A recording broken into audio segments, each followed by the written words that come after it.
Hello everyone, good morning. কেমন আছো সবাই? আশা করি সবাই ভালো আছো আর আমিও ভালো আছি। দেখো রোদটা কিন্তু বেশ ঝলমল করছে। তো আজকে কোনো ডেইলি ব্লগ নাই, তো চলো একটা ছোট্ট জিনিস তোমাদের সঙ্গে শেয়ার করি। আমি যেটা আর কি চুলে ইউজ করছি, তো ভাবলাম চলো তো যেটাই বানাই সেটাই আমার বন্ধুদের সঙ্গে আমি শেয়ার করি। তো এদিকে মোটামুটি আমি যেগুলো লাগবে দেখো নিয়ে নিয়েছি। দুটো জবা ফুল, পেঁয়াজ, আর নিয়েছি নিম পাতা, নিয়েছি মেথি, আর নিয়েছি এরকম 100 গ্রাম সাইজের একটা নিহার তেল। তো চাইলেও তোমরা অন্য যে যেরকম তেল ইউজ করো সেরকম তেল দিয়েও তোমরা এই জিনিসটা করতে পারো। তো যাই হোক, মোটামুটি কড়াইটা আমি বসিয়ে দিয়েছি। আর কড়াইটা কিন্তু একদম আলাদা করে কোনো গরম করার কোনো একটা ব্যাপার নেই।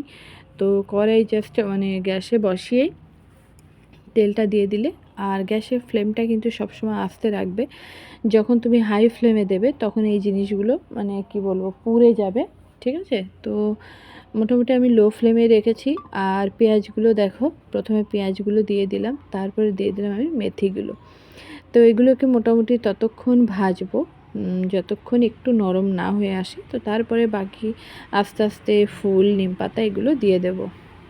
দেখো, আমি যেহেতু এটা নিহার তেল ইউজ করছি, আর এ সমস্ত তেলটাই কিন্তু নারকেল থেকে তৈরি হয়, তো একটা গ্যাজা ভাব কিন্তু থেকে যায়। তো মোটামুটি পেঁয়াজ মেথিটা একটু ভাজা ভাজা হয়ে এসছে, তারপরে আমি দিয়ে দিলাম নিম পাতা। ঠিক আছে? তারপরে যে গ্যাসের ফ্লেমটা কিন্তু আমি মানে একদম লো ফ্লেমেই রেখেছি। আর নিয়েছিলাম দুটো জবা ফুল, তো সেই জবা ফুল দুটোও দেবো। তো যাই হোক, দেওয়ার পরে আমি আস্তে আস্তে লো ফ্লেমেই ভাজবো যতক্ষণ এগুলোকে একদম মানে এই পাতা, তারপরে ফুল, মানে এগুলো যতক্ষণ ভালো করে ভাজা না হচ্ছে। আর এদিকে এই যে গ্যাজাটা দেখছো, গ্যাজাটা মরে একদম পরিষ্কার হয়ে যাবে, তখনই কিন্তু দেখতেই পাচ্ছ তেলটা এই পর্যায়ে এসেছে। তো যাই হোক, গ্যাজাটাও কিন্তু একদমই নেই।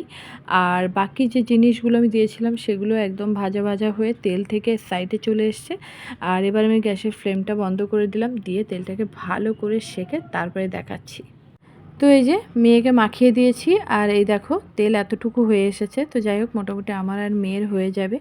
আর পেঁয়াজের রসটাও কিন্তু মানে চুলের পক্ষে খুবই উপকারী। মোটামুটি যে জিনিসগুলো দিয়ে আমি তেলটা মানে তৈরি করেছি, তো আশা করি মোটামুটি রেজাল্ট ভালো পাবো। তো চাইলে তোমরাও একটু ট্রাই করতে পারো বাড়িতে। তো চলো, ভিডিওটা এখানেই শেষ করছি। ভালো লাগলে প্লিজ লাইক, কমেন্ট এবং সাবস্ক্রাইব করে পাশে থেকো। টাটা।